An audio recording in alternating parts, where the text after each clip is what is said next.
안녕하세요. 꽃대감입니다.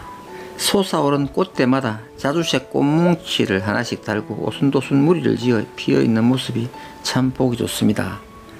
꽃 밑에는 푸른 잎을 방석 삼아서 깔고 고급스럽게 핀 우리에게 아주 신속하게 다가오는 붓꽃입니다. 평소 시푸른 잎만 있을 때는 별로 대접을 받지 못하다가 이렇게 꽃을 피울 때면 관심을 받는 꽃이죠. 왜냐하면 이 꽃은 비옥하고 쓸모있는 땅에는 잘 심지 않고 구석진 곳이나 언덕배기 척박한 곳 등에 심어지는 꽃이라서 그러는 것 아닌가 싶습니다. 예쁘고 아름답죠. 해마다 붓꽃이 피면 여름의 시작을 알립니다. 그러고 보니 오늘이 여름절기로 입하네요. 3, 4년 전에 심어 놓았던 붓꽃이 이제는 제법 세력을 키워서 군데군데 작은 군락을 이룰 정도로 자랐습니다.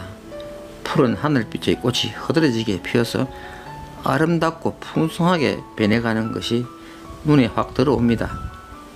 꽃이 지고 나면 초록색의 싱그러운 잎이 조경에 한 몫을 하는 효자꽃이죠.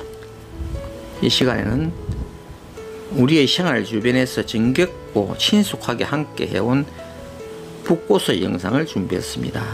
심어두기만 했는데 이렇게 잘 자라서 군데군데 활짝 피었습니다. 활짝 핀 붓꽃의 영상을 감상하시면서 붓꽃에 얽힌 전설 하나를 소개하고 붓꽃의 특징과 키우기, 번식 등에 대해 함께 알아보겠습니다.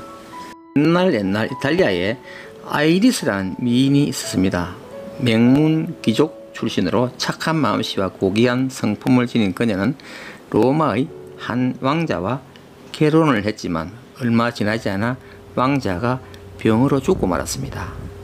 홀로 된 아이리스에게 청혼하는 사람이 많았으나 아이리스는 그 누구에게도 응하지 않고 항상 푸른 하늘만 마음속으로 동경하며 지냈습니다. 그러던 어느 날 아이리스가 산책길에서 만난 젊은 하가와 사랑을 하게 됩니다. 청년 하가는 청혼을 하게 됐고 하가의 청혼에 아이리스는 살아있는 것과 똑같은 꽃을 그려주면 결혼하겠다는 조건을 제시합니다. 하가는 온 열정을 다해 그림을 그렸고 아이리스는 그림을 본 순간 그 아름다운 자태에 감동했습니다. 하지만 아이리스가 이 그림에는 한기가 없네요 하면서 실망스러운 탄성을 내쉬었습니다. 그때였습니다. 어디선가 노랑나비 한 마리가 날아와 그림에 살포시 내려앉더니 날개를 차분히 접고 꽃에 키스를 하는 것이 아니겠습니까? 그 순간 아이리스는 감격에 차 눈을 반짝이면서 화가에게 키스를 했습니다. 이후 푸른 하늘빛의 꽃 아이리스는 그들이 처음 나누었던 키스의 향기를 그대로 간직해 지금도 꽃이 필 때면 은은하고 거룩한 향기를 풍긴다고 합니다. 그 이후 이 꽃의 이름을 아이리스라고 부르게 되었답니다. 이러한 전설을 가진 꽃 아이리스가 우리나라에 들어와서는 순 우리말인 붓꽃으로 불렀습니다. 그 이유는 이 꽃이 피기 전의 꽃봉오리 모양이 붓에 먹을 묻힌 모양과 꼭 닮아서 붓꽃이라는 이름을 붙였다고 합니다. 한번 보시죠. 붓끝에 먹을 묻힌 모양과 너무 흡사하지 않습니까? 우리나라 사람들이 참 재치있게 잘 지은 이름 같습니다. 붓꽃은 붓꽃가의 16살이 불로서 흔히 아이리스라는 이름으로 많이 불려지고 유통되고 있습니다. 세계적으로 붓꽃의 종류가 참 많습니다. 일반적으로 붓꽃류의 식물을 두고 장포나 아이리스라고 부르기도 하는데 우리가 단오날 머리 감는 데 사용하는 장포와 붓꽃류는 전혀 다른 식물이라는 것을 참고하시기 바랍니다. 아이리스라는 서양 이름은 세계인들이 함께 부르는 붓꽃류를 통틀어 총칭하는 속명입니다. 우리의 이름인 붓꽃으로 부르는 것이 더 친근감이 있죠. 지난해 잎에 줄무늬가 있는 색다른 붓꽃을 얻어 심었는데 한쪽에서 꽃이 피기 시작하는군요.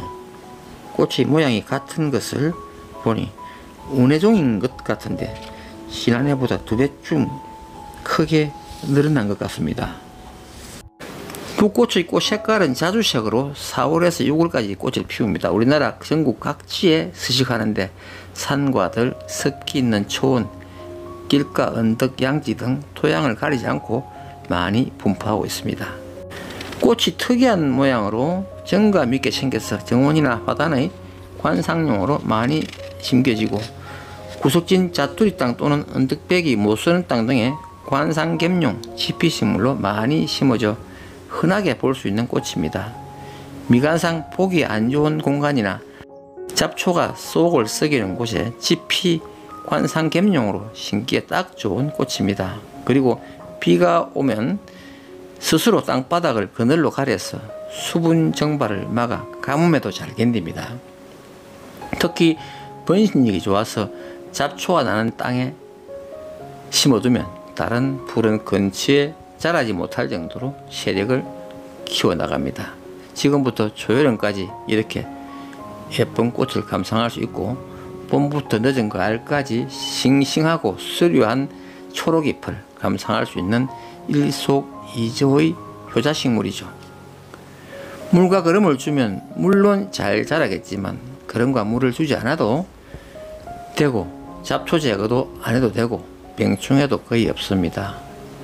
붓꽃은 햇볕이 잘 드는 곳을 좋아하지만 건조하고 추운 곳, 나무 밑 그늘진 곳에서도 잘 자라고 꽃도 잘 피우기 때문에 키우기가 아주 편한 꽃입니다. 그야말로 심어 놓기만 하면 되는 꽃이죠. 붓꽃의 번식은 씨앗 번식과 뿌리나 포기 나누기로 할 수 있습니다. 열매는 8, 9월경에 있는데 갈색으로 끝이 갈라지면서 검고 광채가 나는 종자가 많이 들어 있습니다. 익은 종자를 받아서 서늘한 곳에 보관하다가 파종하기 전에 종자를 물에 2, 3일간 담궈 뒀다가 파종을 합니다. 종자가 두터워서 수분 흡수가 잘 되지 않기 때문에 수분을 충분히 흡수시키기 위해서 그러는 것입니다. 그냥 둬도 열매 잎부분이 벌어지면서 종자가 튀어나와 사방으로 흩어져서 군락지를 넓혀가는 것이 붓꽃의 특징입니다. 뿌리나 포기 나누기는 이른 봄에 뿌리에서 여러 줄기가 많이 퍼져 나오는데 이것을 줄기째 뽑아서 심으면 실패율이 거의 없을 정도로 아주 잘 됩니다. 굵은 뿌리가 옆으로 뻗으면서 자라 금방 군락을 이루는 것이 또한 붓꽃의 특징이기도 합니다. 지금 심어진 이곳의 붓꽃은 너무 촘촘하죠. 밀식 상태라서 3분의 2점은 솎아내든지 솎아서 다른 곳으로 옮겨 심어야 합니다. 그냥 두면 통풍도 안 되고 생장 환경이 안 좋아서 장마철에 녹아버리는 것도 있을 수 있습니다. 오늘 준비한 붓꽃 영상 유익하셨다면 좋아요 버튼 살짝 눌러주시면 힘이 됩니다. 시청해 주셔서 감사합니다.